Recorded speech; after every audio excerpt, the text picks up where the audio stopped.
Morning बच्चों। चलो आज देखेंगे गणित में हम लोग फिर से वही कि हम लोग भिन्न क्या होती भिन्न क्या होती हैं भिन्न। बताओ भिन्न किसे कहते हैं, सबसे पहले बताओ भिन्न किसे कहते हैं।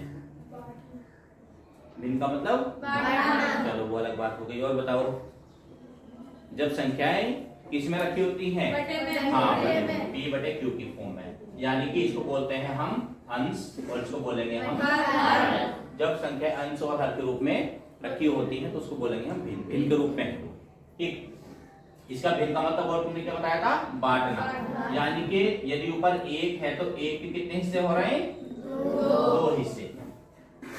तो जितना नीचे लिख रहा है ना उतने उसके हिस्से हैं।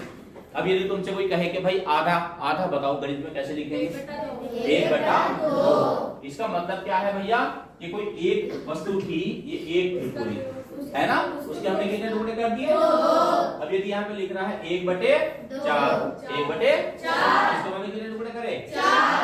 तो यू भी 1/4 हो गया। यू कितना हो गया, 1/4, 1/4, 1/4। ठीक है। यदि हम 1/4 को जोड़ेंगे कितना आ जाएगा, 1/4 ये है ना, और 1/4 ये, 1/4 इन दोनों को जोड़ा कितना हो गया, आधा। कितना हो गया, आधा। और ये वाला दोनों को जोड़े कितना हो जाएगा, आधा। और आधा आधा को जोड़ के कितना हो जाएगा, 1। ठीक है। अब कोई आएगा तो ये पूछ सकता है तुमसे कि भैया 1/2 लिखा हुआ है, इसको दशमलव में क्या कहेंगे, 0.5। तो एक तो तुम्हें ये पता होना चाहिए जरूर। अच्छा 1/4 को क्या कहेंगे बच्चों,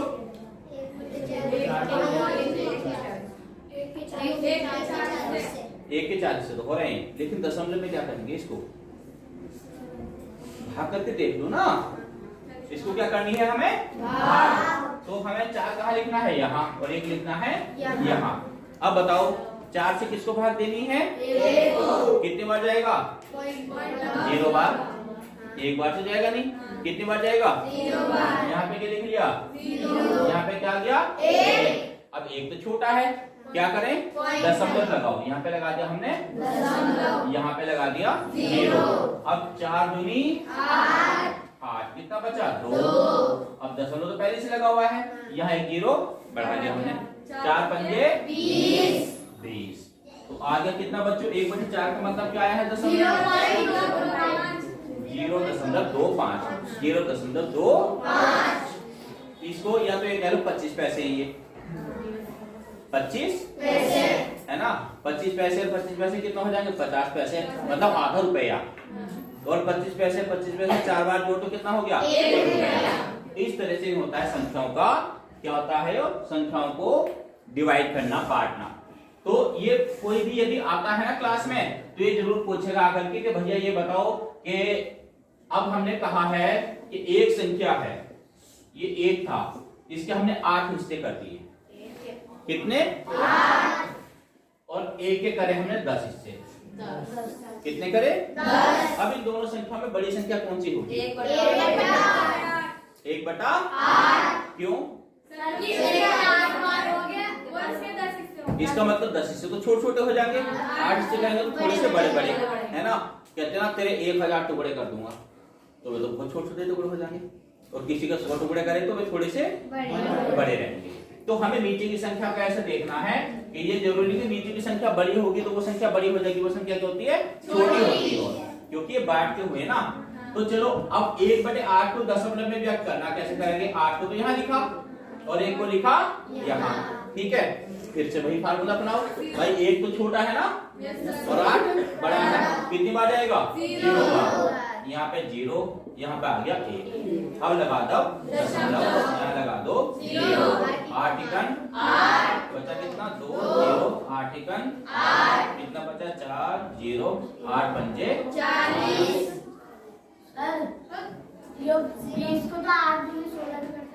अच्छा 8 दूनी 16 हो गया, गुड।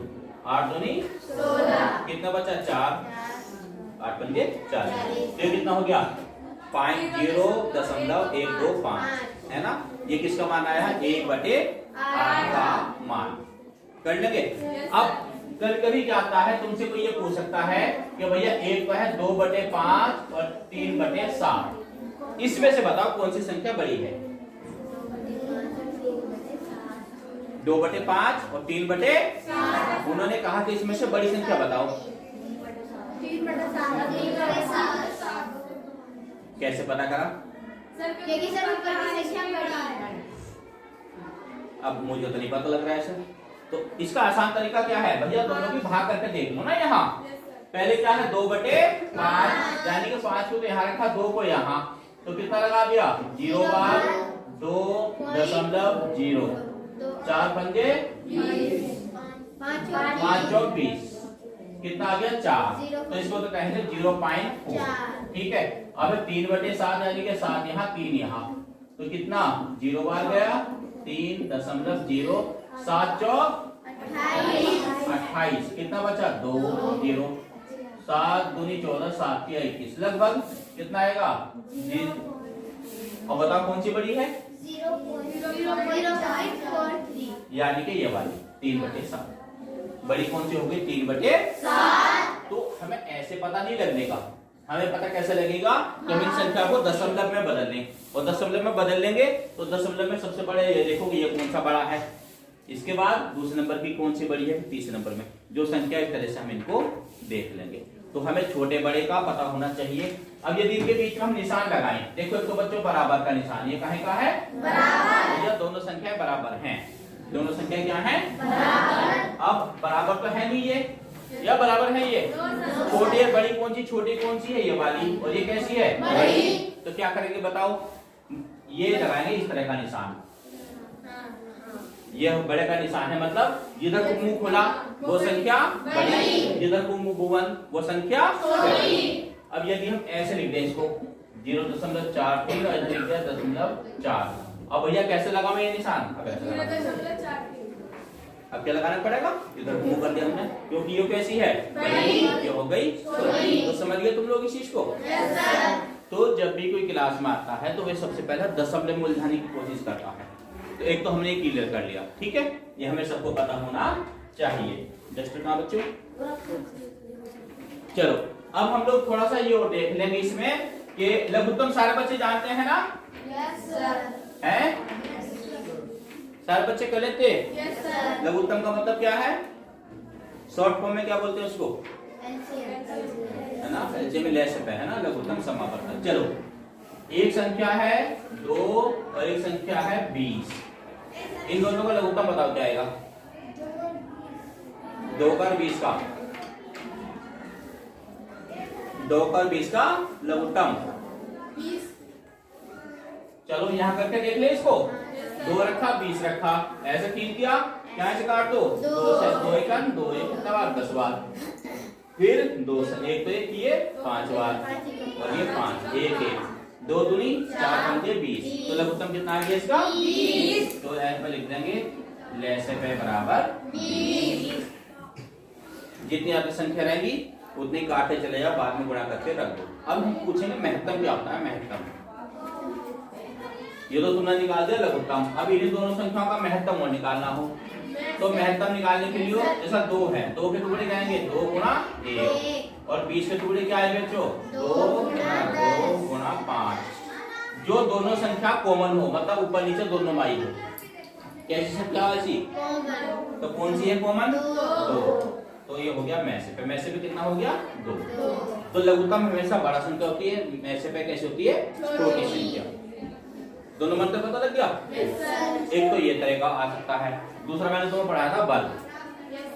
वर्ग किसको कहते हैं, वर्ग। वर्ग और बताओ जल्दी से, जल्दी से बताओ बच्चों, पीछे वाले लड़के बताओ। मैंने उस दिन बताया था ना वर्ग, वर्ग निकालना हो तो वर्ग का मतलब जैसे हमने निकालना है 6 का वर्ग, 6 की घात 2, जिसका भी वर्ग निकालना उसकी घात 2 लगाएंगे, 6 की घात 2, यानी कि 6 गुणा 6 36।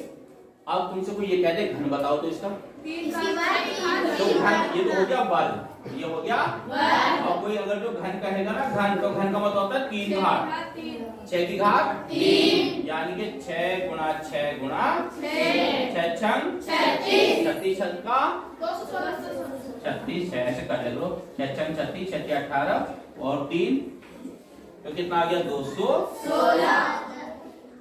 तो जब घन की बात आएगी तो 3 घात करेंगे, जब वर्ग की घात आएगी तो किसकी कितनी घात करेंगे? 2 घात। एक ये पता होना चाहिए हमें। अब ये हो गया घन, अब हम करेंगे घन, सॉरी देखो क्या वर्ग, अब निकाले वर्गमूल। वर्गमूल कैसे करेंगे? जैसे आ गया कि भैया 4 का वर्गमूल ज्ञात करो, 4 का वर्गमूल ज्ञात करो। तो इसमें क्या करेंगे? इस तरह से लगाएंगे निशान, लिखेंगे अंदर इसके 4। अब यहाँ पे 4 के टुकड़े कर लो, 2 गुणा 2। अब जोड़े में से एक बाहर निकाल दो, ये निशान भी हटा देंगे। ये हो गया वर्गमूल। वर्गमूल यानी कि 2 का वर्ग 4 होगा और 4 का वर्गमूल कितना होगा? 2। तो अंतर समझ गए?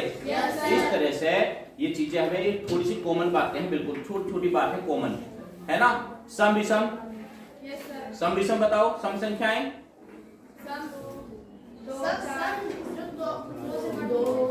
जो 2 से पूर्ण रूप से विभाजित हो जाए, शेष ना बचे। 2 4 6। विषम जो 2 से ना कटे, विषम। भाज्य किनको कहते हैं? भाज्य